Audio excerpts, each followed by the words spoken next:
வீட்டில் தெய்வம் இருந்தால் என்னென்ன அறிகுறிகள் தோன்றும் தெரியுமா? நம்மை சுற்றி தெய்வங்களும் தேவதைகளும் இருக்கும்.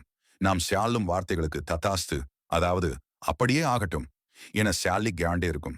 இப்படி நம் வீட்டில் தெய்வீக சக்தி இருந்தால் இந்த அறிகுறிகள் நிச்சயம் இருக்கும். வீட்டில் பல்லி சத்தம் கேட்டு கியாண்டே இருக்கும். தெய்வ சக்தி இல்லை என்றால் பல்லிகளின் நடமாட்டம் இருந்தாலும் பல்லி சத்தம் எழுப்பாது. குறிப்பாக பூஜை அறையில் பல்லி சத்தமிட்டு கொண்டே இருக்கும்.